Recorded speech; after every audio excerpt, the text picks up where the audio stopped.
A lot of them will go pick up a Spotify list, drop bangers all night, get people raging and set the mood in a different way, but without thinking about, well, how do I sustain this culture, this environment on a weekly basis? A typical DJ, they're just gonna play banger, banger, banger. The venue owner, they don't really know what songs you played. Like, they just look at the bill at the end of the night. What did they do in revenue? You got people that want to play for the art and the culture. You got people that want to play for fame and notoriety. And then you got people that just kind of want to play just for the social media, right?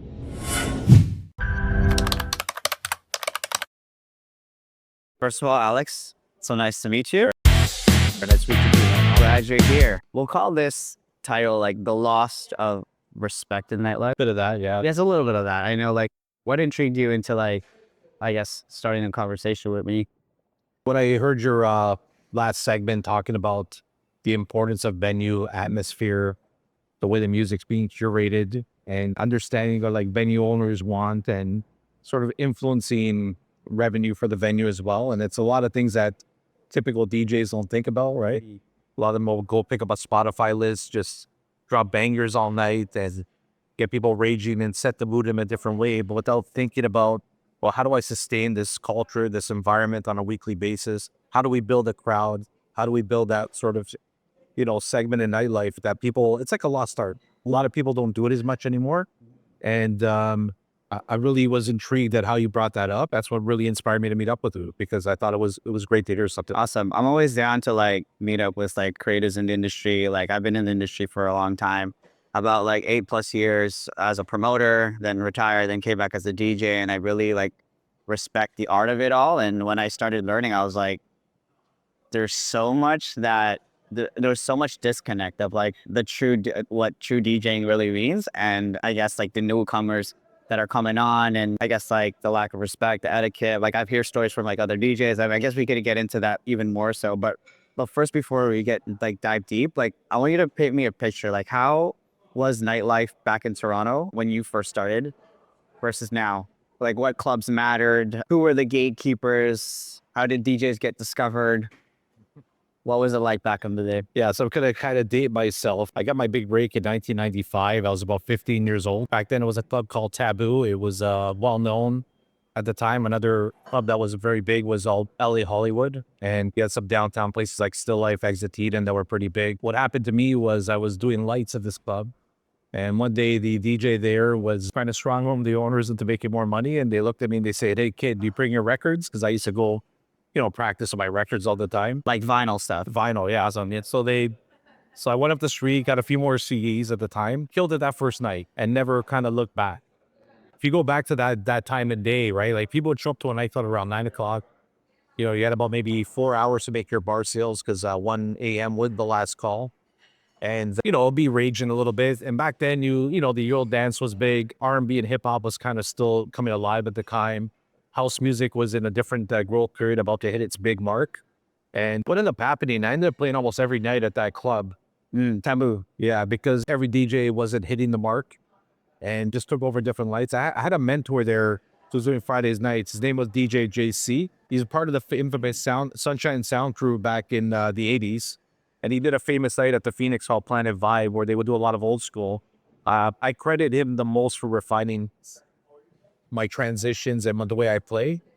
And like, I remember he had like a little Bible and he would keep his BPMs in that Bible. Oh. And that's how he would kind of curate. But what I loved about him, he never wanted to sound the same every week. And I kind of followed that. He really taught me a lot about that. And to this day, I still follow that. Like, I don't pre-plan my sets. I go one song after another, just off feeling and what I want to vibe to. And I credit him for that. So what would happen back then before bottle service, you had to encourage people to go to the bar.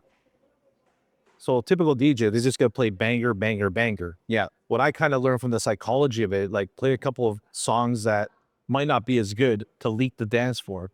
And then from that, I evolved to, wait a second, this might be a bad song to that segment, but people like it. And then you almost start building a rotation on that dance floor and the bar sales would go up. So like, really, if you think about it, like a venue owner, they don't really know what songs you played. Like, they just look at the bill at the end of the night. What did they do in revenue? And I think that's what's really helped me over the years. A couple of years after that, I got live turn on the radio at 17, which was a cool feat. It was also goal line.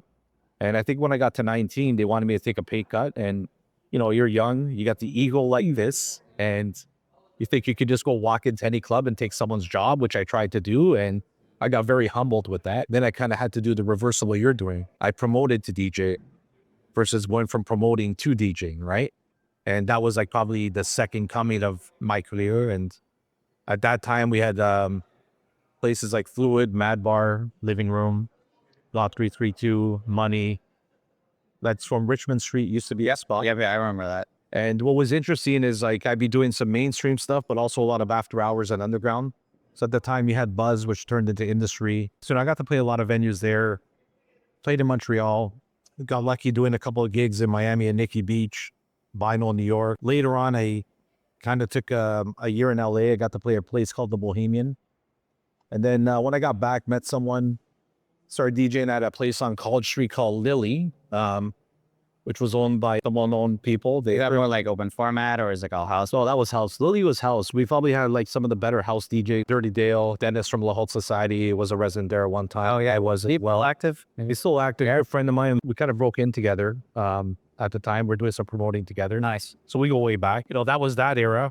When I got married, I kind of pulled back for a few years. And then I think it was about 9 years ago, I got asked to get back in the scene and I haven't looked back. My main residency the last 5 years has been at Harbour 60. What I like about playing there is you're kind of influencing sales the same way through dinner. But what I like there is I get to be creative every night. It's like some nights might be deep house, soulful house, and then so I'm an Afro. Yeah. Some nights might be funky disco house, and then I might go into like R&B. I don't know, like it's kind of cool, like what I get to do there. But I'm also looking to expand across Toronto again now. So I guess that's the best history lesson I could give you. Like different. That's awesome. Years. Yeah, I mean, I played a couple restaurant gigs and it's just more like truffle lounge, like more so in a way it was kind of playing for myself, but in a more like chill, relaxed setting. Like I should be thinking about sales as well, because it is kind of similar. You're playing at a venue, they need to make money. Like how would you like, I guess, take those aspects of the club versus like even restaurants? Well, when I started doing that, I would take walks. I would see which tables were kind of dropping a little bit more than others. As servers would be walking by, I'd be kind of seeing what they'd be putting on their trays. So if I'm seeing seafood towers and steaks, I know where they're kind of going. And I see those people bobbing their heads. I know I'm on the right track. They're probably ordering more drinks. I think that's because it's a high-end place. You kind of see more of the impact in the dollars of what certain tables might make. So I kind of adopted that into how I play in my playing style. And, you get good feedback too. Like, people know when I am playing versus any other DJs are playing there. So even though I might be playing a different format or genre, I guess I still have kind of a style to myself. So it's just really like kind of a challenge, but you're playing for the crowd. And I don't know if you felt this, like it's almost like a game to you. Like you're playing until you hit this state where like you're one in the music and we just feel it, right? Yeah. If you're feeling it, everybody else is feeling it, right? Yeah. Yes. I definitely can recall that. Just like straight up, I haven't even been DJing for a year, and like I had the privilege and honor to like work at all these places in such a short amount of time. But I just leaned into the discomfort and kind of just went for it, and now I'm discovering like newer parts of myself that I never knew I really had. The best. Yeah, it's awesome. Like I've lived so many lives too. Like I've been a fighter at one point. Like Awesome. yeah, like so dealing with the nerves there, it kind of felt kind of similar. And I've learned not to just like hide from it and just like lean into it. Take it, man. Like engage with other people, hype up other DJs, like really feel it. And there's different. Before I thought, it's similar to like playing at different places, but it's actually different. Like a rooftop is different than like a lounge club, a beach club versus on a yacht or even like a big room like feature. I played a feature for the first time and I'm like, it's actually like less technical and more like party. Like let's Party, get the crowd going. And either, right? Yeah. So like I learned a lot about myself in that space as well. And you just learn like even more so. And I do agree with like, you want to be different like every set. Like I was always told you're only as good as your last party. It kind of keeps you like humble and being on track. Like, okay, the last one was good. Okay, like how do we make the next one better kind of thing. Just like a continual growth mindset that I usually have. You were pre-social media. Like without social media, well, my promoting, I don't know where I'd be. Straight up. Like I started 2017 and, we used Snapchat.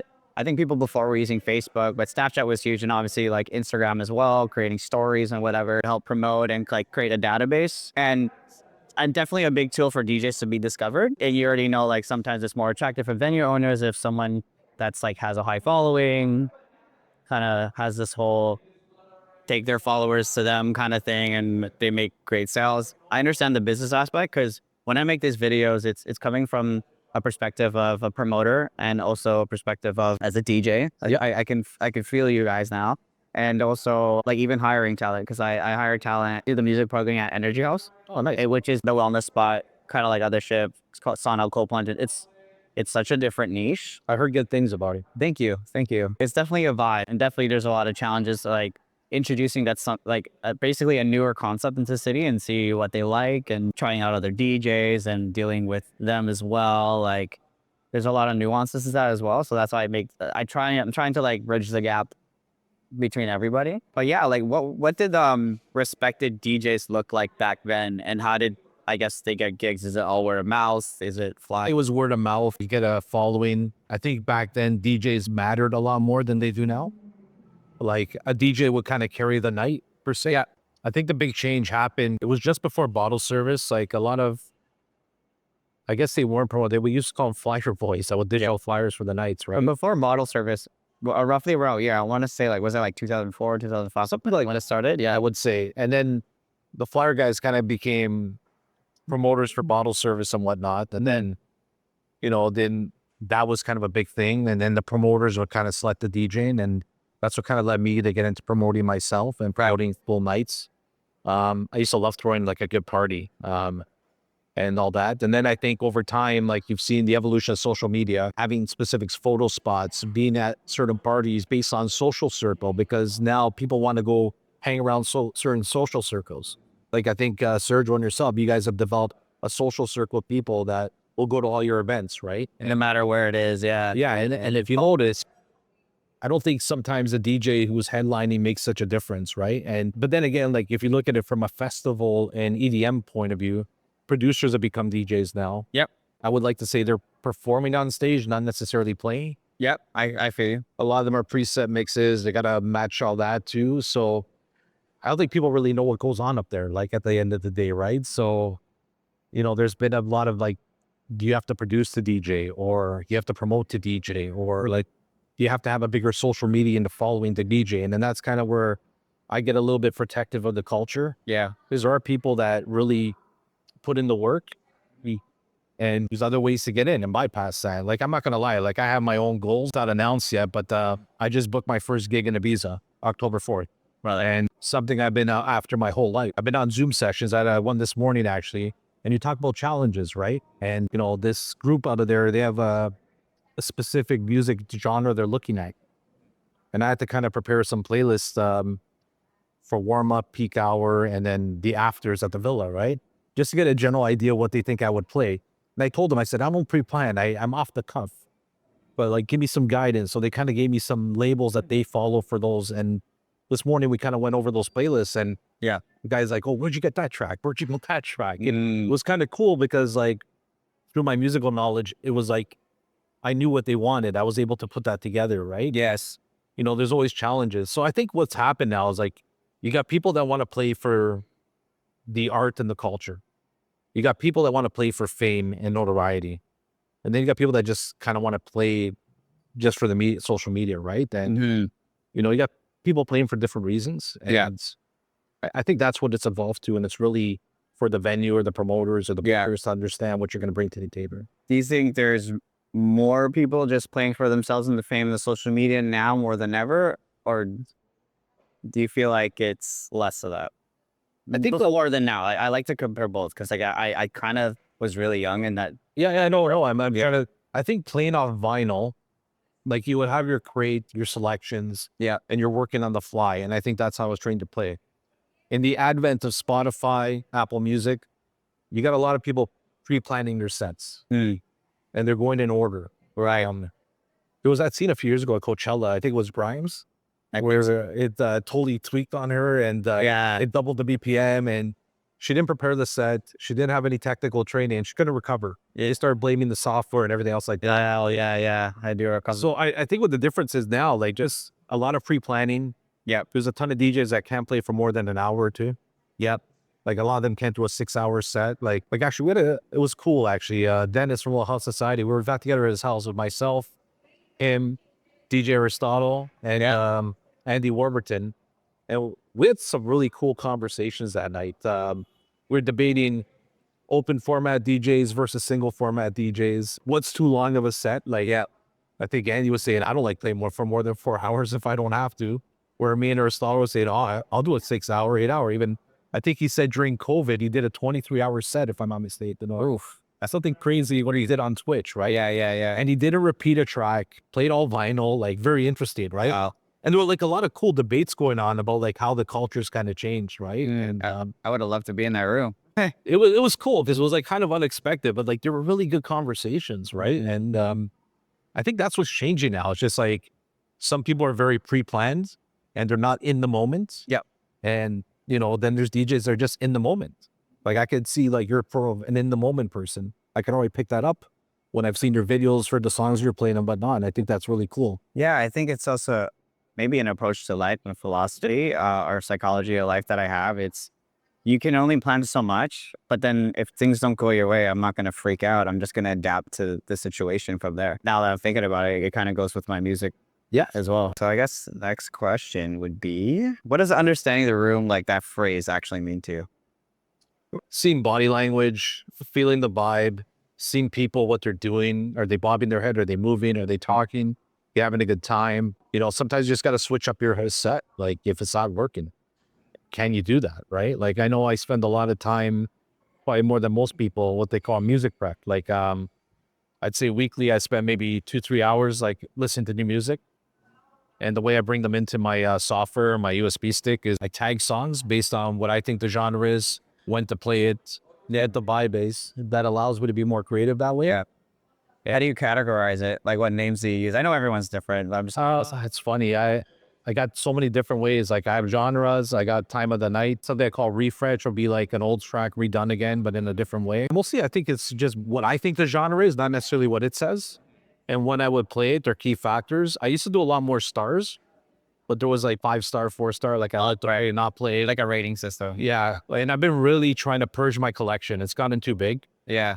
I think I was at 46,000 songs and now I want to college at 32,000 because I don't play all the tracks, but Yeah. I'm always hunting for new vibes and new music. Yeah. So yeah, it's something like that. But being able to adapt to the room, that's what I'm saying. When someone comes with something pre-planned, how do you adapt to the room? Like, Yeah. and if you're a promoter, you go up to them and say like, same working. Well, can they change it? And they adapt to it? Like, Yeah. it's interesting, right? If you're only playing, if your DJs are being trained to play only an hour, hour and a half, they're not being, I guess, challenged enough to grow in that space. Yeah. Like I was pretty lucky in the beginning to play like even 6-hour sets. Like even if it's just restaurants, I'm Awesome, man. yeah. I was like, do I even have enough music? But you kind of go through the trenches as you're learning, and then you just kind of like piece them all together. There's no better feel yet. No better feel. I agree with you. So it's almost like you don't do yourself a favor when you're just like, I've seen a DJ write hand notes of like list of songs, looks at it, and then mixes the next track. And I'm like, that is crazy to me. Even if you're just starting out, like I guess whatever, but it's like, do you feel like that person deserves to be in a room? Like what kind of constitutes that too as well? I don't know. Everyone's different. There's so many different variables. Like, I'm very open to helping people get into the industry. Like, I don't mind teaching people. I've done that in the past. But I think, like, you got to love music. Like, I think DJing has become also, I'm a big advocate of mental health. And I find when I don't play for long periods of time, like, I'm not happy. I'm depressed.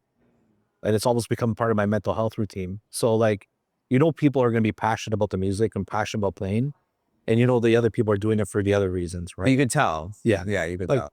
that's what I'm getting at. And, there's been some recent scenarios, like, I think we're talking about etiquette, right? Like, I was doing my birthday party a few weeks ago in Noto, and, someone pops up and flashes their USB stick at me. And it's like, okay, like, what, you're expecting to go on? Like, I know, like, even for me, like, if I've gone to someone else's event, even if they told me to bring my USB stick, it's your event. Like, I can't interfere, like, because this is your VOD. Yeah. Like, it's cool. Like, but then you get people, they'll just show up with their USB stick flash and thinking that well, yeah, I practiced. I could go on. I played one event, like, and they're kind of not respecting that. And I've seen this over the years. Hey, can I play a song? Can I do this or that? Right. And it's like, but, I'm getting paid to be here. The venue trusts me. Yeah. What makes you think I can let you on? Yeah. You know what I'm saying? Like, a lot of people have to grind it out. Like, even, yeah, I'm a veteran, sure. But like, I got these guys on Zoom every week vetting what I'm going to do when I make my debut on October 4th in Ibiza.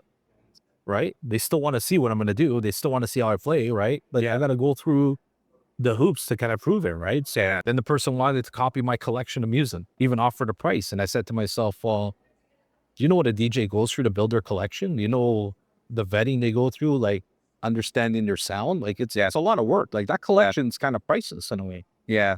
So like, it's kind of like, I'm not giving you the cheat code, but you figure out your sound, like get your music the right way. Like it's important. And right? he'll only grow more as a DJ. And I guess I'm assuming he's new because he did like one set. I guess so. Yeah. Like no harm, but just do it the right way. Like, Yeah. like Yeah. you can't just like go from here to here. Like I've had to reinvent myself. This would be my fourth time, I would say. Yeah. Like going back from the bottom to something, right? And yeah, I know it's not easy, but like, there's people that have gone through that way, right?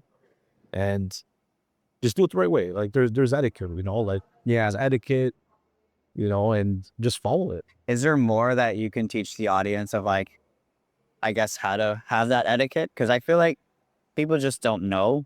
And Like build your social media now. I guess that's one way. Yeah. Upload sets, and then, if you get someone that wants to try you out, like show them what you can do. Like, I think that's important. But I think the hardest part is like, I think people need more outlets to showcase new DJs. I don't think Toronto has that. And I think there are some community stuff like open decks. I'm not sure how often they are. yeah, I actually know this one guy. I think his name's Costa. He does like community Wednesdays, and I think that's more for like local DJs. and I think that's great. Yeah. Because you have to have a base somewhere. Yeah. But I think once you get to like higher profile venues, like I said, like you got to help the revenue. Yeah. You can play bangers all night. Like, they make no money. Like that's not going to keep you there at the end of the day, right? Yeah. So like I know some DJs that play premixes all night and fake it. I've heard of that, and they get paid for that. That is wild.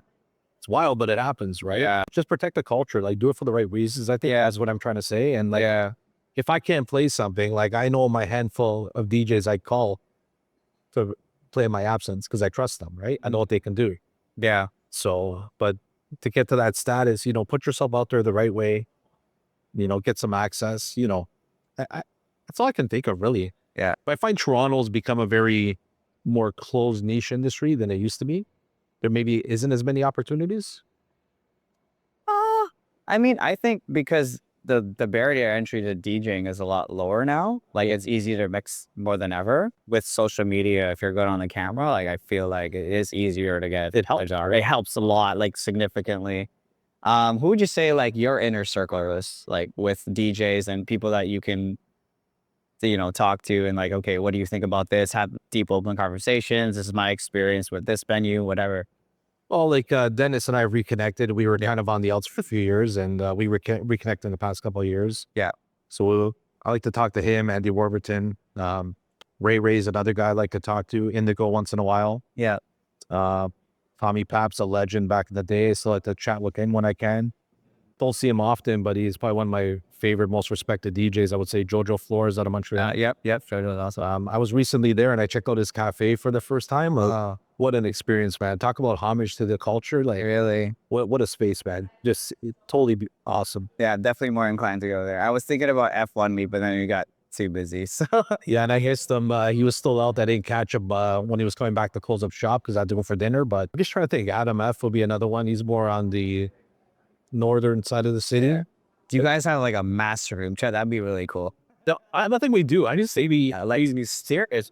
So I think sometimes we'll just post stuff on Instagram to each other. Yeah. In the DMs. No, there has to be like an inner circle of like all the OG DJs like in one. I think there is. Like I went to an event. Was at a hall. So Tommy passed through the event. I think it was GQ Supreme team. Yeah. It was crazy because I saw all these guys. I used to go to the record shop back in the day. Like, I don't think I've seen all those guys in one room together. Wow. And even though they weren't playing, they were just all there. And yeah, it was nostalgic, but like so cool at the same time. Yeah. Like I saw my mentor JC for the first time in 20 years or so. Wow. I remember I went up to him, I said, that's not the drink you normally drink, right? Because I remember we used to drink, right? Yeah. Just like we were just talking so much cool stuff. Like, you know, he's always got this cool knowledge stuff. I don't know if you remember that classic house track, Break for Love. Yes. Yeah. So he gave me a cool fact about that song. So there was a funk group called the Von Mason Crew. They used to sing a song called Bounce, Rock, Skate, Roll. So he was telling me Von Mason was Raz, Break for Love. It was the same guy, but completely two different tracks, right? And like, I think that was my highlight of the night talking to him. Like that was like a cool like fact tidbit on music. That's cool, man. Man, I just feel like there's just so much history. And isn't like Tricky Mariah doing like a documentary on it? Yeah, I would love to see it, man. He's probably one of the best, I think, that's been around for so long. Very humble. I've always respected him. I think I've only met him a couple times. Okay. But a lot of respect for him, man. He's bringing a lot of the cool OGs on that documentary. Yeah, it seems like it. That's like as soon as I saw it, I'm like, great, follow. Like, when is this going to be released? Like, Yeah, like I saw the Play the Record documentary. That was awesome too. Like in what it highlighted, brought back a lot of memories too. Like in that regard, but I think his is gonna be absolutely a banger. Like it's gonna be wild. Yeah, check that out. that'd be cool. And I think all the younger DJs should be like watching this. Like, I feel like they should know their history. Yes. Right. Well, if I see a cool biography or like a documentary, I'll buy it. I have a few like I guess they're DVDs back home of like some interesting like house history from New York, Paris. There's a cool documentary years ago I saw it at TIFF. It was called Hang the DJ. It followed basically Danny Tenaglia, Roger Sanchez. I think it was, what was his name? It's escaping me now, but it was a cool documentary just kind of following these DJs. I'm going to have to note that to watch it later. Yeah. I'll record it for you and I'll send it to you. Oh, I love that. I think Because I think it's only been, it's hard to find. My buddy found it pretty recently. It was a birthday gift a few weeks ago. He brought it to me. So oh, nice. When was your birthday? June 3rd. Yeah. Well, happy birthday. I know it's like, yeah, it's far away, but yeah. But I feel like people in the industry, like, at least when I first started, we just celebrate like for a month. Yeah, that's how it goes. I still got a few people I got to celebrate with, and they had their birthdays. So, yeah. At the end of the day, you know, just gotta love to play music. Like, music is it's everything. It should be, it should be about the music, right? Yeah. Right? It's like, I find that venues that have a consistent sound and like have a direction rather than like a plethora of DJs that have different sounds that don't necessarily match. If it's like every week is different, then you're not really training the crowd, really, truly. Then you'll just get random outcomes. Maybe 6 months down the road, might not even work anymore because there's no consistency in sound. Like, of course, once in a while, if you're like, you got to change things up, of course. But I look at venues like Park Avenue, Saluna, Escobar. You know what you're getting. I don't even have to know who the DJ is. It's like, okay, I know what sound I'm getting. I know what Same kind of Afro house, Latin house, tribal that's coming in. That's Saluna right there, right? They have their own rooftop on Sundays, and it's been a banger. Coast is pretty consistent. Like, as long as the weather's good, like, yeah, it's. And there's something wrong with that. I just feel like sometimes people are like, okay, you know what you're gonna get sounds the same. Like, I've been playing Afro house for years, like probably before it became bigger, and I've noticed now if I play it, I want to play it a little bit different. So I might throw in some melodic or organic house tracks in there, just to give it a different flow. Yeah. Sometimes I might go a little bit more deep tech and sort of laying it over, like just how I'm feeling. But I'm trying not to just stay in that one genre. Oh, absolutely. I'm trying to be into others. So just to make sure that when I'm playing it sounds a little different than what you're going to hear it somewhere else. Yeah. Right. And yeah. But that's what I'm saying. Like, you don't know, maybe they're going in with the same playlist, and there could be that risk of certain DJs being complacent. Yeah. And I've seen that even in like hip hop clubs. Where Well, it's like, you already know what this person's going to play next. Because I've been in those nights every week and it's like same. Like, you would leave, come back, wow, nothing has changed. In all fairness, I think hip hop is kind of plateaued. Like when it was bigger, like I would say in the 90s, 2000s, you'd be seeing like higher BPMs that are danceable, like sort of in the 90s. Like you would see everything less than an 88 BPM up to 106, right? Yeah. So even the past few years, I find myself, if I'm dropping urban genres, I'm going more R&B. I'm going more Afrobeat. Maybe some cool Afrobeat remixes, but I'm not playing as much hip hop because it's gotten into new slow. And that's why it's kind of cool what Drake did with his new album. There's a lot of cool danceable tracks on there. Yeah. And Because not all hip hop's danceable anymore, right? You're kind of like, you're just bobbing your head and whatever, right? But people want to dance still, like, I think. And that's what's kind of cool about his new album. There are some danceable tracks to it. Yeah, yeah. I think, or even just remixes. There's so many remixes to it now already. Like Janice, shut that up. Like, Oh, yeah. Well, that one's blowing up all kinds of emails. so too many. There's like Indian dance, Arab, like everything. Like one of my favorite nights to play, I do it at if I'm booked at Valentine's Day, I do R&B all night. 6 hours of R&B. Love that. And I'll take it back from like, let's say early 90s all the way till today. Love it. But it's like one of my favorite nights to play because it's just so much fun. Like yes, the vocals, and then you see people sitting, they just start singing, right? And that's where you know you're on the right track, when they're just singing tracks they know, right? It's so awesome. I think it's one of my favorite nights to play. Like as much as I'm a house DJ, I still love my R&B, you know? Yeah, yeah. And no, I always say it's like songs that you can sing along to and that you already resonate. It's, for the most part, it's pretty nostalgic, especially for me. But yeah, it's good stuff. So what do you think is the most common mistake younger DJs make? Because I'm sure like throughout the generations, like, is it different per generation? What do you think the most common mistakes are now? Trying to do too much on the decks. Being very set structured. Like I said, like pre-planning. Yep, pre-planning. Yep. But like also feeling like, okay, if the song's playing, I got to do like 50 effects in 3 minutes instead of letting the song speak to itself. Like, you know, so when to use the effects, when to use the loops.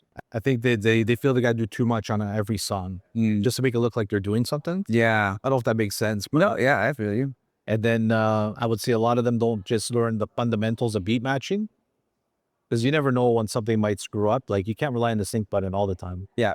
Right. So Well, that's my next question. Sync or no sync? you know, like there's an argument for both ways. Let's be honest, everybody's using it now. You know, I use it to a point. I think if you're going to use it, but make things sound different, because that was the intention of the sync button. If you ever, Ian Golden, I think he's part of that DJ Tech Tools. He put it the best of years ago. The whole point of having a sync button is to allow you to remix live, build different vibes, build different things. So let's keep the beats in sync so I can do different things with the music. Yeah. So you're not worried too much of. So what's happened, like, it's like, I'm an influencer. I wear a bikini. I got 2 million followers. Oh, I could DJ now. Let me just put sync. Yeah. Okay, I'm going to play this song, this song, this song, this song, and I'm famous now, right? Yeah. And I think that's what some people don't like about it. But Yeah. there are people that do use it, and they use it in a good technical way, right? So yeah, it's decreased the barrier to entry, but I still think you got to kind of like learn how to do the old way. Like my son, okay, he's 14 years old. You know, he's interested in DJing. I refuse to teach him on the computer. I always put him on the turntables. I have the turntable set up like by Diamond. Yeah. And you know what? Sometimes I catch him. Like, it's fun. He'll be grabbing the vinyl off the wall, playing on the vinyl, and he's just like getting into it. But I say, if you want to do it, you got to learn this way. I'm not going to teach you on the computer. Yeah. And I've done some side events where I've brought him out with me and I've let him play for a half hour. Nice. And how old's our son? 14. 14. He looks like he's 18 now, old, but like, but you know, like he's done all right. Like I've heard him like kind of pick certain tracks, like in the deep house and soulful house or disco house vibes, and like Yeah. he's got a good. I'd say he's pretty in tune with the music, right? Like so, I give him a shot, but I want him to learn the old school way.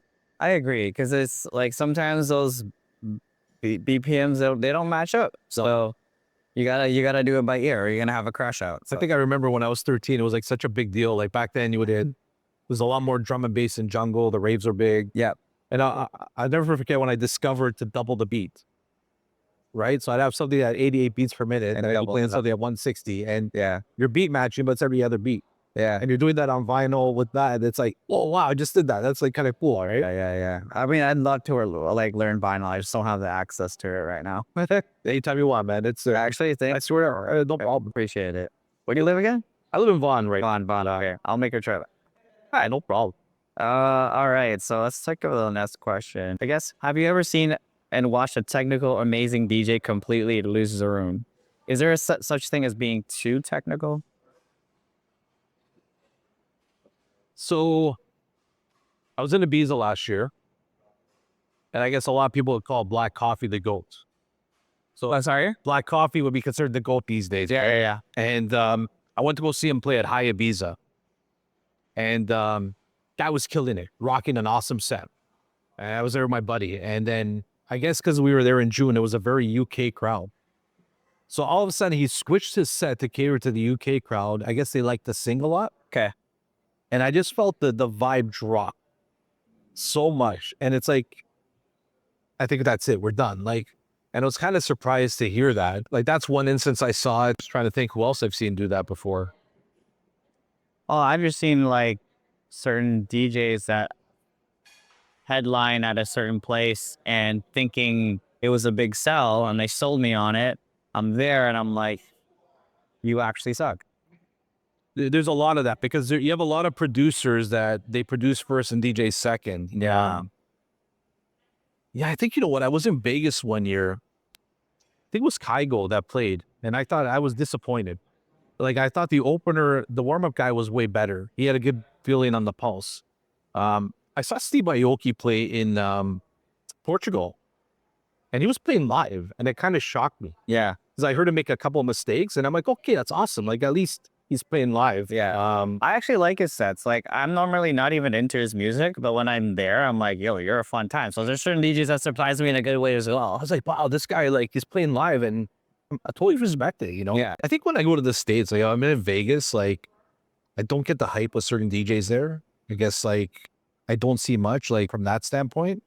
But, like, I saw a lot of cool DJs in Ibiza last year when it was my first time went back there in 20 years. So I saw Camel Fat and Malpi at Pasha, and I thought that night was magical. It was freaking awesome. Like, just the vibes that night, all the way from beginning to end, like, can't miss. It was awesome.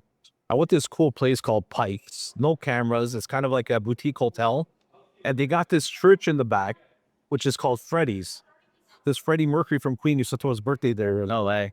And that night, David Morales, this did not sound like David Morales. Because if you go hear David Morales in New York versus what I heard there, it was totally different. It just played like more of a gay disco vibe, which was kind of cool. But that room was so tight, so like there. And then I don't know who played there. I know Nathan Brotto played there, but when I went to High, they have the Wild Corner. It's basically the DJ booth in the bathroom.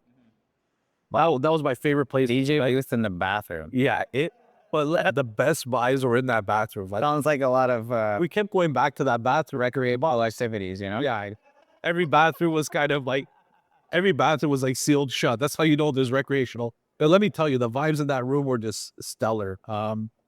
We saw Aaron Sevilla at Cova Santa, which was kind of cool to hear his style of tribal on the side of a mountain, basically with like all that tropicalness, right? That was kind of cool. Like, but I don't know, like I know what DJs I like, and I'm always, I just love to listen, just see and dance. If they got me dancing, I'm there. Like, it's great. Yeah. So I love to dance. Like, that's, if I hit a cool room and I'm dancing, I'm happy. Like, that's the best. Yeah. It's yeah, that's I mean, I hear people like, oh, I'm only gonna stay here for a bit. And then they end up staying the whole night because the music like really keeps you there. Like, I love those sunset beach bars. Like, for my birthday last year, I did Cafe Del Mar because it's legendary. Yes. Which one? Which one? The one in Ibiza. And I got like, I paid for the extra table to have the perfect sunset view and, you know, have some sangria and some good food and just listen to it. Yeah. But then I went next door to Cafe Mambo, and what a freaking vibe that place is. And like, I don't know if you know much about the Cafe Mambo history, but like, you know, big DJs just show up there to play.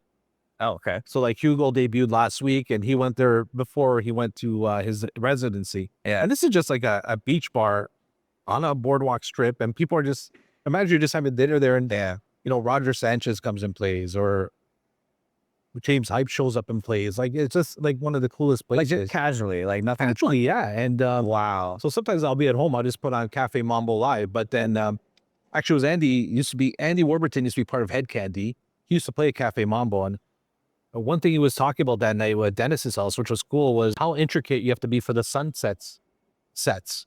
As a DJ, you got to match your rhythm to how the sun sets. Well, you got to make sure your track finishes on the sunset. And I never realized how technical it was. And I'm like, I guess that makes sense, but it's a vibe. Like, yeah. So that's on my bucket list of like, I would love to hear that YouTube tutorial, like how to actually break that down. It's wild. So like, that's on my bucket list now. I entered a contest to DJ there. I think I finished pretty high in the contest, but I didn't get it. But it's a dream to play there one day. So we'll see what happens. It just seems very magical. Yeah, like October, I'd play in this place, Eden, which is a legendary UK club in Ibiza. So hopefully it leads some more gigs there. I don't know. Like, that's what I'm kind of hoping for. But I would love to play one of those beach bars. Like, I don't even know if I even like care to play a big room. I kind of want those like kind of off the beaten path parties, like on a beach bar, Yeah. cool cafe, little rooms, a rooftop. Like I think that's where I'm at these days. Yeah. Used to the big wins. Seems really more simple, I I guess. will feel the music, you know? Yeah. Longer mixes. Yeah. No like smoke machines and Yeah. Just ripped jeans, cool sneaks, and someone's just grooving. Like I love that stuff. It's so nice, man. that's cool. Yeah. I definitely want to lean towards that vibe too. Like I played a lot of the clubs and yeah, it's like maybe the late nights are killing me, like physically, mentally, all that. And especially if you have like back-to-back gigs and all that. And even if you're opening, like I'm not gonna open and just like fuck off. I actually want to like engage with the crowd as I well. think one year I played about 80 dates straight. And I felt it. I remember I felt it. Like it's not easy. I'll be honest with you. I do prefer playing a weeknight versus a weekend. Weeknight versus a weekend. Yeah, why? I think like it's just a different crowd, maybe like more industry people, perhaps. So, because weekends are 9 to 5. It's just a different breed of people. Like, what was your favorite gig from this past week? Because you get like back-to-back gigs. Like, what was your favorite? My favorite, they all hit different. D&D was pretty fun because I got to play with DC and Quim. Yeah. And they're just fun guys to be around, like a more tech house vibe. That night I brought a little bit more Afro than leading into like the tech house stuff. And they also like the deep house that I play. I feel like I could be a little bit more free there. Then with Escobar, I feel like Future, I was really in my head a lot because it was my first big room. But it was still like a decent crowd. I was able to keep them up until 4, even though it wasn't a lot. Because I'd be DJing, looking at the screen, then I turn around, people are not there, and I'm thinking like, oh, is it me? Like, or is it because it's late night and they're all fucked up and they had to leave? And It is different to play those people. yeah, Yeah. So it's like I hopped on at 2:30, thinking it's FIFA, it's gonna be like super packed. It wasn't as packed as I thought it would be. And then like after I think 3:15, people like started dipping, like the promoters left or whatever, and it was just like maybe 20-ish people towards the end of the night. I mean, I guess like it's a win because I kept them there, had them jumping up and down, whatever. I think I was a little bit too technical rather than just being like, I guess, a showman. What do you mean by technical? Like just in your technique or? Yeah. Like, just like really focused on, okay, I'm going to bridge this together and put that and then think about the next song. I think it was just too in my head. Yeah, I see that. Yeah. Being as present. I had a playlist to like specifically for that, but then when you realize certain things aren't working, then I start switching up the vibes or whatever. I'd say I felt more free and played really good music more at D&D. Sunday was a good party too, because even though it rained, like it still turned out like to be a fun time. Like people, as it started clearing up, people came in. It was this gammon. I would say like D&D and Vagabondo. It's like just a patio. Yeah, no, I was gonna come to that. I just Yeah. come up, but I really want to come show up. Yeah, and I got a chance to connect with more of the old school DJs too, and like they DJ on tractor type of thing, right? Like they've never played on record box before, and then I brought my AZ, and then they're like, "Yo, this is like freaking sick! I want to buy one now," and they just like ripped it too. They're like, "Oh, can I like hop on for a bit?" Like, yeah, for sure. Like, But the AZ is cool. Like I use for my controller, I use the Flex 10. What I don't like about it is very laptop dependent. right? But I do love it because I find like it's really fun to play. I love the platters on it too. Yeah. But I was a tractor guy until it let me down. Well, how? Tell me. I was just at a gig. It wasn't connecting properly, and I didn't like that. And then I switched to record box because my collection, I can always export to the USB the same way, and I don't have to double up on my music, right? Yeah. But I find record box very stable. I haven't had too many issues with it. Yeah. I did have to update my laptop recently. Because I think I got the last MacBook Pro before they changed processors. Oh shit. So because it was still on the Intel, it started giving me some issues the past year. So I finally just bit the bullet about the new MacBook Pro, and since then it's been solid. That's good. So just interesting how that. But like I like the fact that I don't have to transfer my tag system or my crates per se playlist. Yeah. I can just mirror it right on my USB stick, and I like that functionality. Yeah. Like Tractor, I think it is an awesome software at the time, but like it just became a letdown at the end. Right. I just like I bought a Serato. I don't like Serato. Yeah, I wasn't a fan of Serato. Just not my vibe. I don't like it. I know a lot of vinyl DJs like it, but At the same time, I find like record box is solid on vinyl too. Yeah. So like, So that's a preference, I guess. But so yeah. I like the ecosystem of record box. I think Yeah. just the tagging system, the way you can monitor your collection. It works well. Like, Yeah. that's all I can say. I like anywhere where I can be free with music, kind of like less restrictions. And I understand people like the commercial stuff too, and I like some of it too. But yeah, like I like to play my own spin on things, and as long as I can be free, then Any I'm favorite artists? right now, No, anyway, anything. I actually looked into like a lot of like Tricky Morera stuff. I have like a full like album of just like his music. Hugh Gill's like grown on to me. Kyle Cox, Peggy Goo. Yeah, I want to see him again this year for the first time in years. Yeah, so I'll be there July 13th to 21st. I think he plays at Universe on Fridays. I'm definitely gonna go check him out. Yeah, I feel like it's just I go in different phases. Like I think it just changes all the time, right? But definitely in the realm of like even Sound Divine. You know what I mean? Like there's yeah, there's so much. cool, man. It's so cool. There's just so much. Yeah. So she's a Cafe Mambo resident, so you can kind of see her doing the sunset parties too. She's pretty cool. More like classic house. Here's a question for you. So after you DJ'd all those nights and you were done, what was your process after leaving? Like, did you just go home in silence? Did you still listen to music? Like, Good question. I felt a lot of even the burnout after the second night. So Friday, I was like fried. I didn't even feel myself until like 4 or 5 p.m. interesting. On that day. I'm a big recovery guy. Like I'm into cold plunges, saunas, like steam rooms. I have a massage therapy practice, so I take care of my own body in that sense, like with mobility work. I purposely didn't book any clients for certain days and certain time frames just because of that. No, I actually did hit the cold plunge before my sets. So music was playing in the background. Towards the end of it, I'm like, despite of like how physically tired I am, I'm not tired of it. Like I just want to keep going. It's like Monday, I was like already okay. Let's plan for the next one, and like I'm pretty much already planning for like the next one. So like it hasn't left. I just need to learn how to maintain my energy levels. I've done IV drips in between actually, so that kind of helped. That's how I handle things. Yeah, a lot of people don't realize it can take a toll on you if you don't like have a routine after you're done. Yeah, like I've been in nightlife for a long time, so I kind of had that kind of locked down and honed down anyways. So you're walking around, you're engaging, you're not just standing there and just playing for hours. You know what I'm saying? No, you're not. You're engaging. You're part of the vibe. A big part of it. So I feel like now that I'm DJing, the weight is even heavier because promoting, yeah, it's your job to bring everyone together. You're still talking, whatever, but like the music, if you mess up, like You should worry too much about that. you think so? Like, what would you consider a mess up? Well, I don't know, like certain songs that don't hit, like I said, I'm so new to this that like I'm still in my head a lot. Yeah, so like that wouldn't matter. Like, I think the rules I always tell people is you have to have all three elements: what to play, when to play it, and how you play it. So what that means is you might have played it at the right time, you might have brought it in good, but it was the wrong song. You might have the right song, you brought the wrong time, but the transition wasn't good. Yeah. Right? Like all three elements on every song kind of had to hit. Yeah.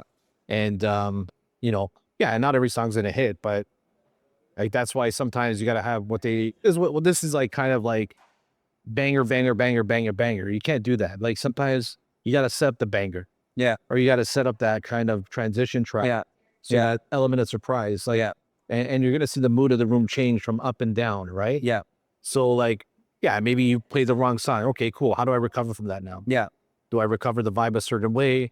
Maybe by doing that, someone went to go buy a drink. Like, it's not always that bad. I think what it is if you're doubling beats, it's so noticeable that it just shocks the room. Yeah. Like that's a mistake, I would say.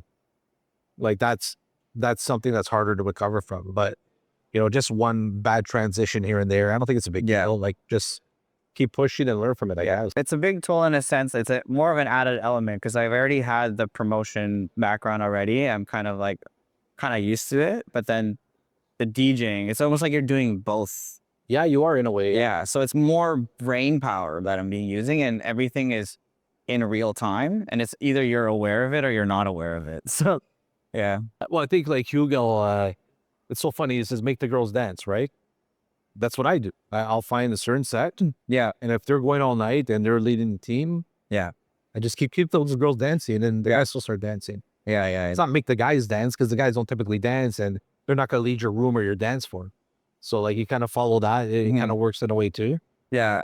It's just so crazy how it can just really control people. There's this one time I was hanging out with, this is, I guess, when I first started, I was hanging out with DJ Undercover, and he was playing at Cassius, and he's like, that girl looks like she wants to leave. And you can see her, she was by herself. And Yeah. she was sitting on top of the booth, slowly making her way out. It's like, I'm going to make her stay. Stays, and then all of a sudden she just, Yeah.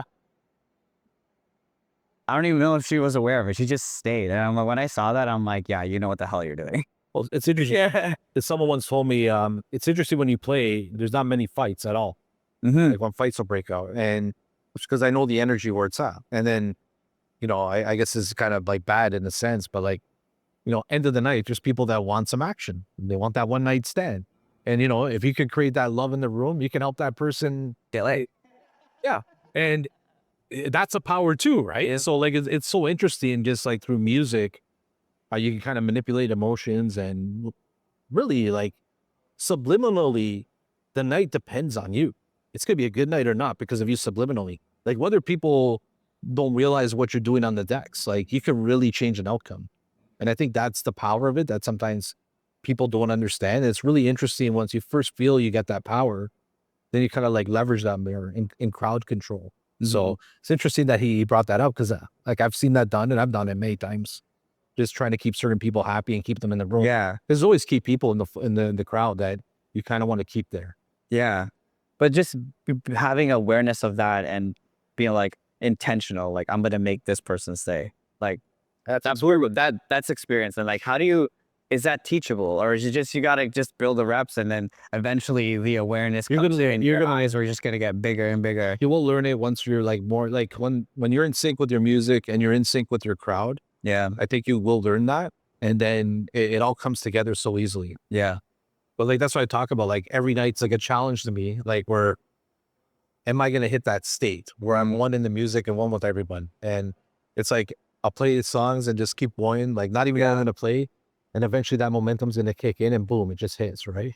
Like, I know you've been doing this for so long, but is there like a mental, I guess, prep of leading into a gig? Like, what do you tell yourself? I don't think it. I don't think I've ever thought about it. Like, I think there was a time I used to get nervous. So you don't get nervous anymore? I'm freaking out every gig. But I mean, I do it because I feel like I respect it enough. I think because the reps, the mistakes I made in the past, I feel like I recover on anything. Yeah. Musical knowledge. Will I be nervous October 4th for my debut in Ibiza? Yeah, I'll be freaking nervous probably. Yeah. But I think once I get on the decks, it'll be like familiarity. Yeah. But know your music, know your vibe. Like, be yourself. Don't try and be someone else. I think that's kind of cool with that. But like, just feel the music. Like, I think someone told me a few weeks ago, I was in Vegas for a week and we talked about the game of basketball.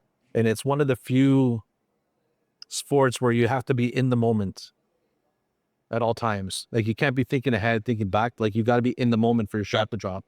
And I think DJing is very similar. Like if you're thinking too many songs ahead or too many songs back, like you got to kind of be in the moment. And I think like, let the music do that for you. Yeah. Right? Yeah. Like there's gotta be songs you and like I'm a big Sade guy. So if I'm doing like a cool restaurant opening, I know I want to drop some Sade to put me in state because she puts me into a relaxed mode. It just kind of gets me in there. You know what I'm saying? So like you have your go-tos, I guess, that really help you settle in. Yeah. Maybe find those go-to tracks. I do actually. Yeah. And just drop them at the right time where you're feeling you're getting a little bit edgy and you need to be brought back down. Yeah. Like drop that track then. Yeah, that kind of reminds me when I was opening for Vincent Cairo, like at Mr. C. I did the Saturdays there. I kind of noticed he was like, I gotta play this track for myself before playing. Yeah, it's okay for other people, which is okay. Yeah. Yeah, like even like, and then, you know, one thing that people bring up all the time, requests. And will you play or will you not play? A lot of people say, oh, DJs are a-holes. They're not going to play my requests. But I think what I've learned over the years is, let's say you got a room of 500 people. That one person that comes up for a request probably doesn't like what you're doing, but the other 400 do like what you're doing, right? Yeah. So I'll fit it if it makes sense, if it fits the format or what I'm trying to do. Yeah. You know, but then even I've seen the past few years, people being very aggressive. Like I had someone wanted me to play Punjabi music, which I don't carry, and then trying to give me $100 and $200. I'm like, no, I'm not playing it. I don't have it. Yeah. I'm not going to interrupt my set. I'm sorry, it's just not going to work. Yeah. Like I do have a format here that we try and keep, and Yeah. please understand that, you know? Yeah. So sometimes you get people being very aggressive with that kind of stuff. Yeah. For the most part, have you dealt with it okay? Like, have they been okay with it, or you just kind of leave and just like, but that's it? Some people get upset, but like, you know, you gotta look at the venue, right? Yeah, can't please everybody. Yeah. You never will. So you just got to figure it out. I definitely look at fighting similar in terms of like being in the moment, like even leading up to it. When I say I freak out, it's just the nerves even that are similar before walking into the ring. But once you're in there, it's like you're free flowing. And I do agree with you. You can't think too far ahead, but you can understand their weaknesses and you see what works. And then you either like keep doing it before that person adapts, and then hopefully you get the knockout beforehand. But the whole point was be free flowing, have some sort of game plan. Like I have, okay, maybe I think this club's going to work this way. Then I try a few songs, then I go to something else. If it doesn't work out, maybe I go back. It's the same thing with fighting. Yeah, like I would have a genre game plan, but I wouldn't have a song game plan. Yeah. Okay. I think that's where I'm kind of at. Like, I'm going to play these first 5 songs. Like, you know, people do that. And then you're like, well, it's not working. And then you can't kind of pivot. But like, you might say to yourself, okay, I'm going to start with this and let me see where it goes from here. Like, you know, your songs that kind of work in every genre that's going to work on people. Yeah. I don't know what your musical discovery process is. Like I listen to probably 300 songs a week, I would say. Okay, maybe not as much, but It's like I can hear 10, 15 seconds of a clip and I'll say, this is good. oh yeah. Well, I'm not listening through it all the way through it. I just Okay, yeah, great. and then maybe I'll have that list, and then we listen to it again fully. Then I'll listen and tag it the way I want, so it falls into my different crates based on how I have it set up. Yeah. All that. Okay. And what I'm saying is like, by then you should have that feel in the crate of what you can rely on. Yeah. Kind of like put you at ease, set the crowd on the right track. I think that's important. Yeah. Yeah. I definitely need to organize it a little bit more and maybe get rid of tracks, like, because analysis paralysis. When you think too much, I have too much options. Like, what now? Like, then you start. Like you are an artist. Yeah. And artists have to flow and think freely. Mm-hmm. I think that's the part that people think DJing is like kind of like a job or service, but I guess the way I look at it, like you have mobile DJs, and I think what I am and what you're becoming is a performance DJ. You're performing. Yeah. It's a little bit different to perform than just to provide a service. And for performance DJ, like you're performing, you're on stage, you're doing something cool. Like, and you're going to get your own style and what you're going to play.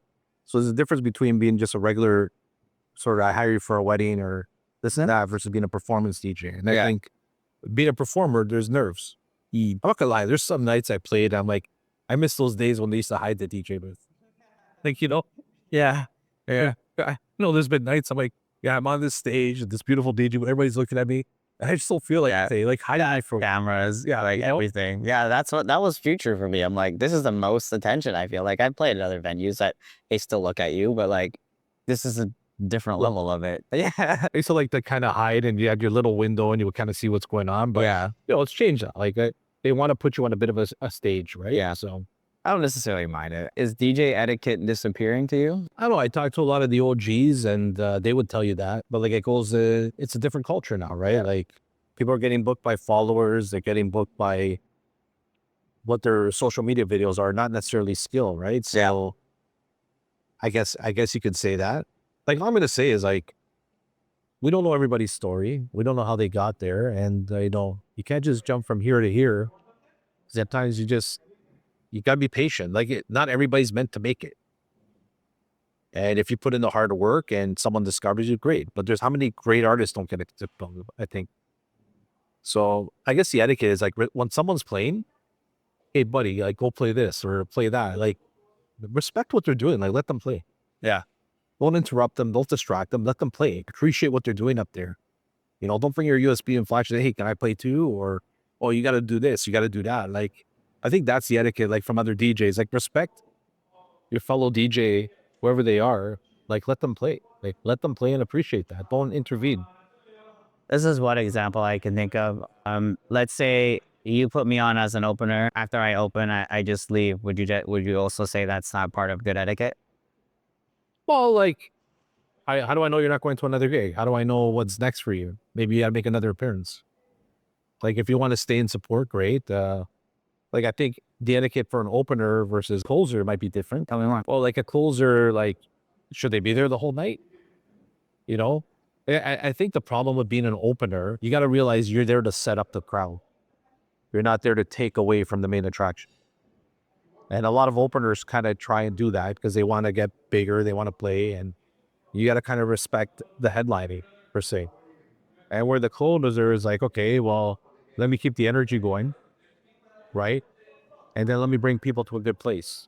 So I think it's understanding the role. So should the closer be there from the beginning of the night? I don't think that's necessary. Maybe come when the headliner's on, maybe that's set, that's cool. But the opener, like, who knows? Like, if you got somewhere else to go, I don't think you should stay the whole night. But maybe you want to stay the whole night for inspiration. Maybe you want to learn something from the headliner. Right. So for you, it's not like a mandatory. No, I don't think so. Like, I love my closers. Like, I saw Hugo play at the Montreal Beast Pub, and the closer was Gaetano. I thought he was great. I thought he was the best of the three. He's, in my opinion, I love what he played.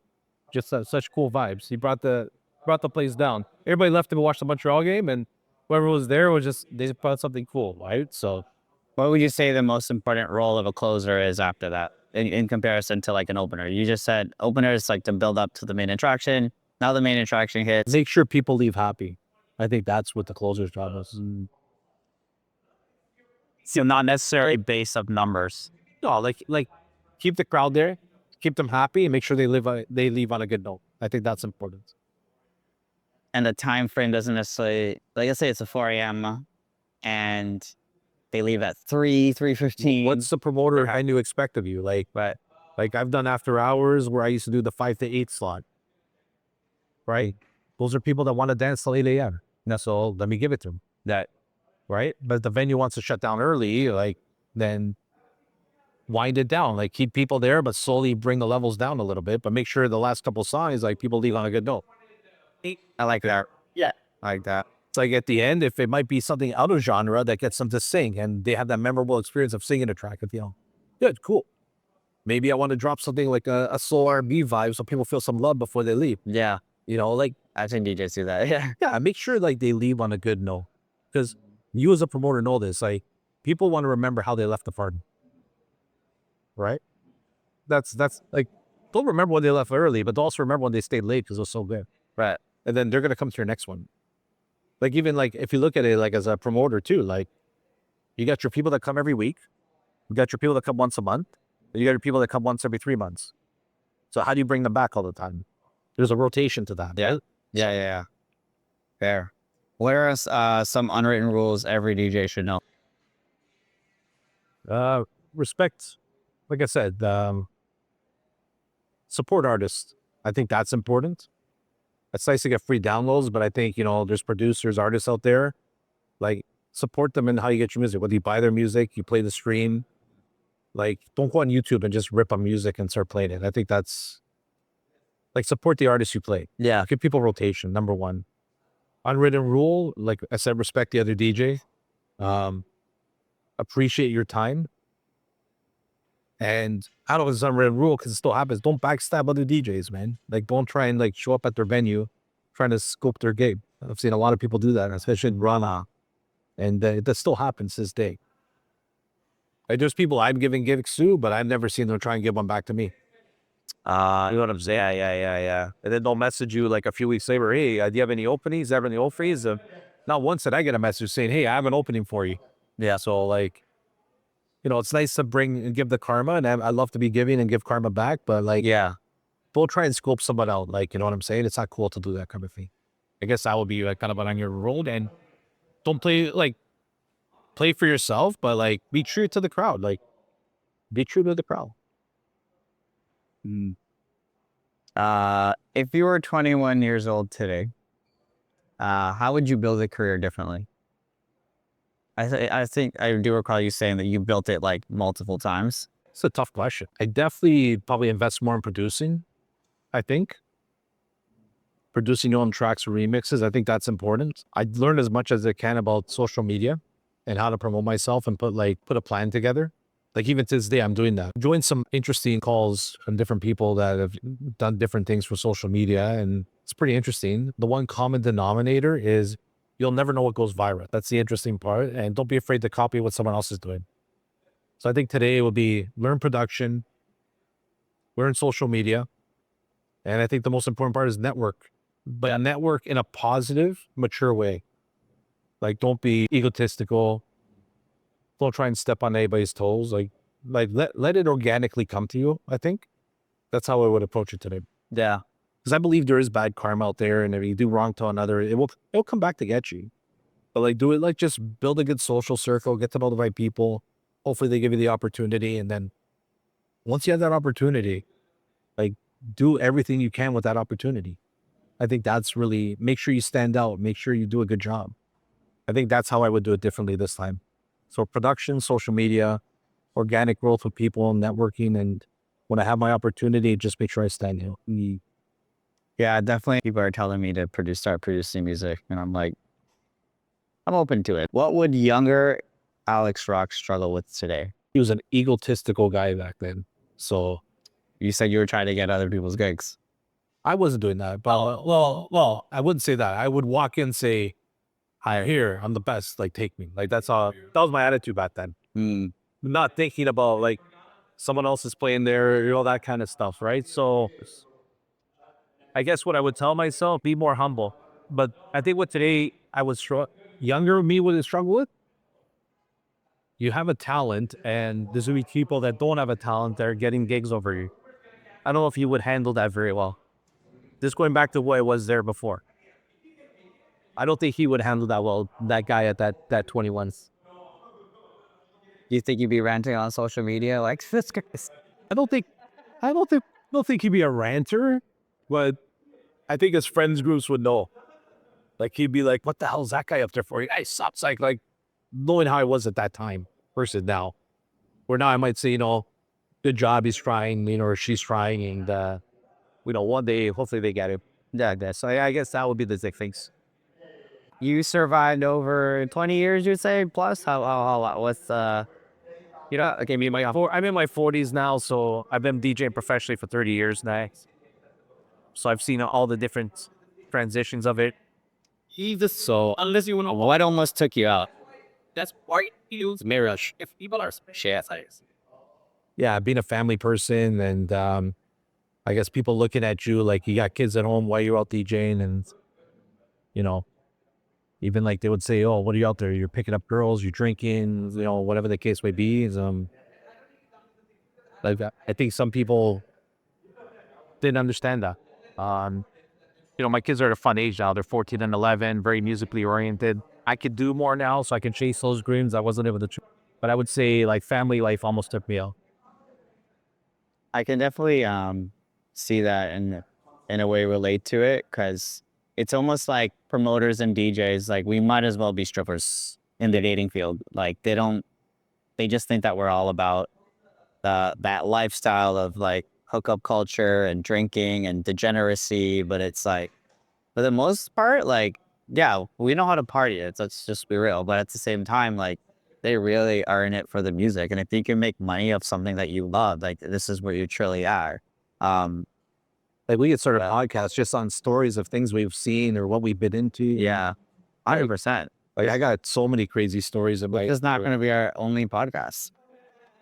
like some crazy ones. Yeah. And like, have you ever wanted to quit? Like, fully? No, it's too part of me. But I'm not gonna lie. There was a time I'd say about a month ago. It was the first time I would say in years I didn't feel like playing that man. I just didn't feel like playing that man. But that's rarely ever happened. Mm-hmm. Were there any like disagreements with promoters and venue owners where you're like, okay, fuck it, I'm not going to play this night? I've done that. I've walked out. Like this is the thing, right? If you tell me where you went, where you hung out, where you clubbed, because I play so much on the fly, yeah, you know what? You're gonna want these 5 songs, but I'm probably gonna play another 10 songs that you forgot about. Like, let me do my thing. Yeah. But if you keep coming up and telling me play this, then I want you to play this and play that next. Like I've actually walked out, just walked out. You wasn't about the money. It was just like, okay, like don't make it like I do this because I love doing it. It's not because I need the money or want the money. Yeah. Like if you make it unenjoyable, I don't want. I'll walk out. Yeah. I've done that. I feel you on that. And has it worked to your benefit? I think so. Like, like sometimes pride can be a really disastrous thing for someone. But I guess I like to stay true to my principles. I don't think it's affected me in a negative way because I think the times I have done it, those people kind of deserved it and they probably weren't good people. Like, Yeah. I don't know how else to explain it. So, No, I feel like it was the right time for you to dip out. I think it comes down to alignment with the venue. And if they don't align with you, then I'd rather not. Because if they're going to make it feel unenjoyable for you, what's the point? It's, yeah, like now, like I'm very selective what gigs I do. yeah. And because I want to be able to perform at the level I'm able to perform at. And that's what it is. And yeah, maybe I take some smaller gigs that no one expects, but because I like those vibes, right? Yeah. So Was there ever a moment that you thought your best years were behind you? But I feel like you also, what you just shared, you're about to go to Ibiza. So it's like, I feel like I don't think I've ever thought that because I've never stopped. Like when I play, I want to make sure like there's no second guessing that I can do the job better than most people can.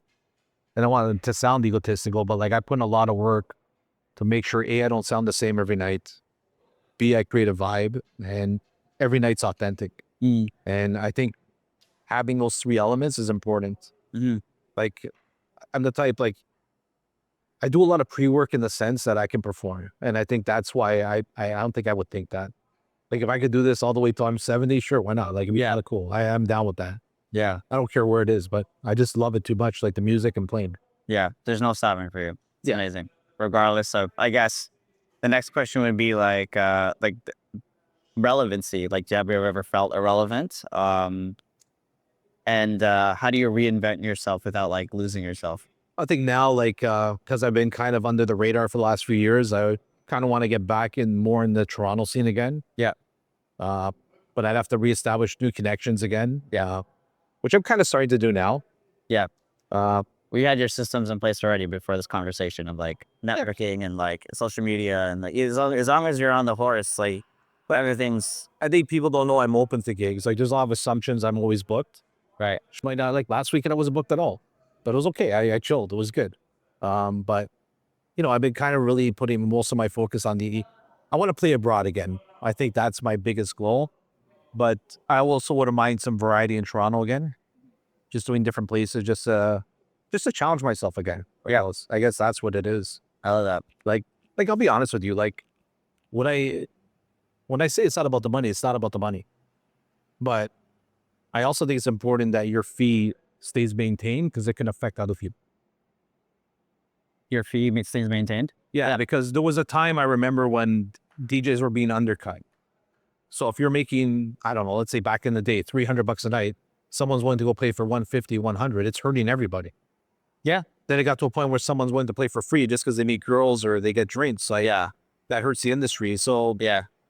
like for as much as it might not be about the money, I still think it's important that we all maintain our fees because Yeah. For the market. it hurts everybody else. It's just for the marketplace. And I think that's something that's important that we forget to talk about. Yeah.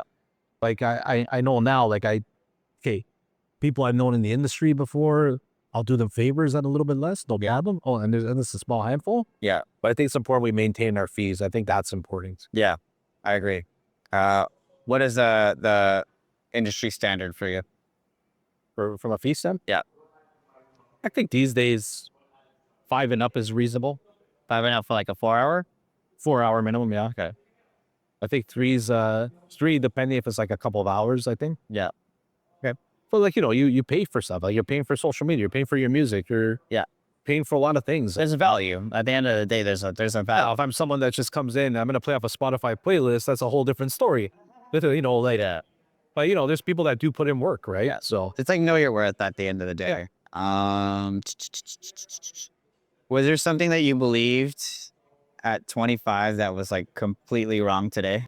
so I believe that them was completely wrong today. Yeah. I wouldn't say it was a belief, but like, it's nice to see more female DJs today. And I don't want to categorize them by gender or anything like that. Mhm. I just think that there's some good real ones out there, and it's nice to see them gain the recognition that they wouldn't have got back in the game. And I think back then you wouldn't have seen it as much. And you're almost like, what's she doing on here? But like, I think that's something I like to see. And I don't call them female DJs. I call them DJs. I guess there's a fellowship there, and there's a few people I respect that I know put work into their craft. So I think that's the big thing is that it's nice to see a more balance in the industry than it was before. Who are a couple that you want to shout out? Well, Indigo by far. Yeah. Every time I hear her play, she's great. Yeah. Like phenomenal. In the city, I'm a little too many in the city, but there's like a lot more like out there. Like, there's Sam Divine, more on that. But I haven't heard as many in the city. I'm just being honest. Yeah. So. All right. So these are more like, I guess, rapid fire questions ish. What killed Toronto nightlife? What kills or killed Toronto nightlife? Bobbles, ball sauce, and social media, I guess. Yes. What improved Toronto nightlife? I feel like social media is like a double-edged sword. Social media get a lot of recognition to a lot of places. Well, what I would say improve, I guess, city pockets. City pockets? Yeah, like some people want to do King Street, some people want to do Ossington, some people want to do Colliers. Some people, I think, having those like little pockets, have brought some excitement back to different venues. Yeah, just because there's just different vibes, different crowds, Yeah. more room for DJs to eat, kind of thing. I see that. What's most overrated thing in nightlife other than bottle service? Because you just said that. A dance floor. And the dance floor is overrated? Yeah, because I think like what I've learned now is years ago, like the dance floor, people just want to go dance, right? Yeah. But I think now people organically want to dance wherever they are. They don't want like that forced feeling of the dance. That's also can be intimidating. So yeah, so I think like in today's day and age, I think the dance floor is overrated because you can dance anywhere. Fair. You can dance right now, standing up. Yeah. Yeah. Okay, underrated. Underrated doesn't have to be a club. No. It's anything in nightlife. I think a cool patio, a cool rooftop, a cool cafe. I think that you can put a vibe anywhere. I think that you don't need a specific venue anymore. I think that's what's underrated. Yeah, cafes for sure.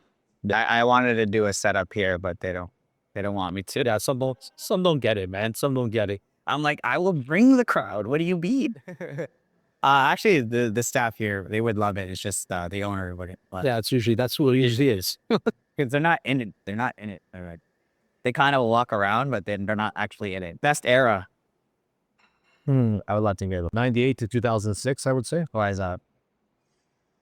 Every venue was great. People were popping. The anthems that came out during that time, it was strong for house music. It was strong for R&B.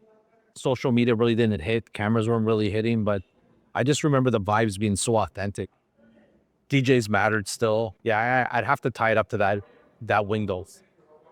That was before bottle service. Correct? What's that? Before bottle service. Probably. Maybe. I don't know. I think bottle service was born in Miami or Vegas. I can't remember. Something like that. But I think it came here like 2004, 2005 or something like that. Yeah, like it's hard to explain. Like I've seen so many different eras, but I think that era was just like people just went out. Like I remember there was a time we were out at a club or a bar like almost every night. Like there was a place to go in Toronto every night and you had your staples. I just thought that was great. We're now like even like, where do I go on a Wednesday? You know, you got to kind of think about it. Where do I go on a Tuesday? Tonight. Yeah. Yeah. Now I think that it's still there, but I don't think it's at the capacity of like what it was before. No, like the staple for Wednesday nights back then was a place called Fluid, and everybody just went there. It was the place. Yeah, amazing. Sorry. But yeah, no, tonight there is Coast. It's Sergio's birthday. Nice. You're down. Oh, it's his birthday today. Yeah. He's got Kenny Glasgow. But Yep. Yep. And That's a legend. yeah, One of the best in the city. I'm gonna go there for not just his birthday, but for the music there. No, he's a legend. He's one of the best on the decks by far. Most important venue?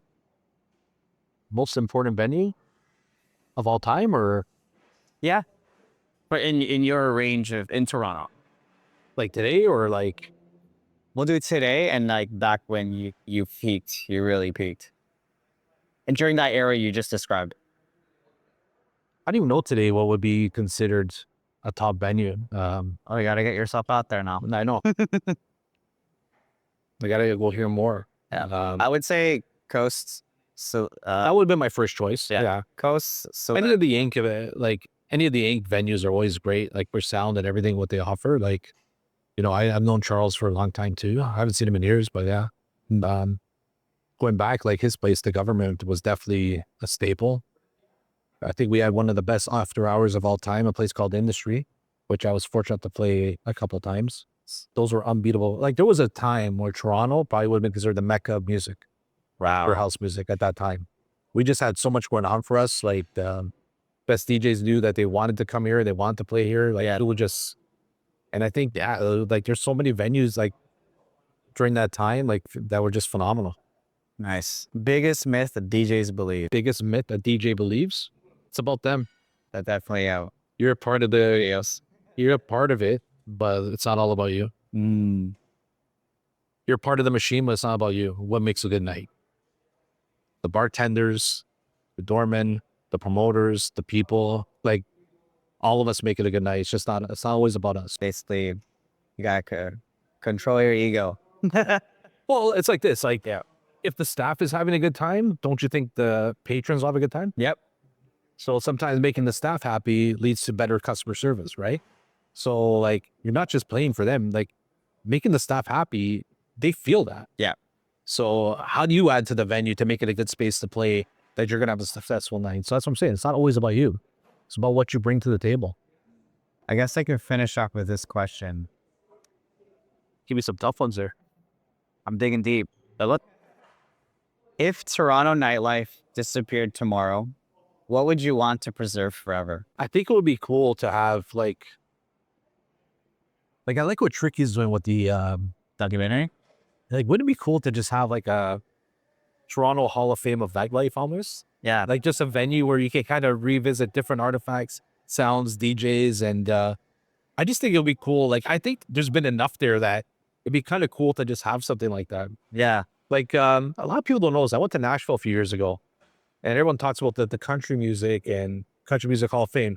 They actually have a museum there. It's the history of black music there, and it was such a great tribute to the history of black African American music. It's like one of the best things I saw, and it's in Nashville, and it's so cool because it takes you through bluegrass, jazz, hip hop, house music, and it's in Nashville. Like, but what I liked about it, like I could see that being in Toronto. Like you're doing like a history, like So I was sorry, it was a museum that you just walk through and there's like little screen photos and like so. Shit, like there's a DJ named Denise Benson. She actually wrote the history of Toronto nightlife. Took me 4 years to find that book, and in my recent move, I can't find it. Wow. But I remember it took me 4 years to find that book. But I thought it was so well done by her. She captured and through words and a few pictures, some of the most pivotal nightclubs in Toronto history. I think it was like 50 in the book. wow. So like I'm saying, like if you can put that together, like why couldn't we put something together? Yeah. Like I'd almost even challenge Inc. Like Charles has been around for so like put something like that in one of your venues. Yeah. Like I don't know. I think that'll be a cool way to preserve what's happened. Yeah. I do feel like understanding the history is very, very important so we can build on top of like the solid foundation that you guys like truly built. It definitely needs to be documented for sure, which is why I'm like pretty excited to see Tricky Morera's. Yeah, because as I'm learning, I'm like, okay, like there's all these current stuff. Like, well, how do I go back? Like, how do I understand like the true history of it? Like I've seen like pop up the volume. That's a good one too. Yeah. Yeah. A couple other ones with like Idris Elba. I forgot what they were called. Like, I'll do a bunch of them. I'll send you some cool ones to check into. Yeah, I got them on. yeah, thanks, man. I even own a few that I've transferred to digital. I'll send it to you. Like it's really cool. Okay. If you want to learn it, that's awesome. No, for real. Because I love learning history of music. Like Yeah. Like I'll hear a sample, I could go back to the '60s and figure out what that sample was. Like Yeah. I love being a student of it. And maybe it'll encourage me to even produce music.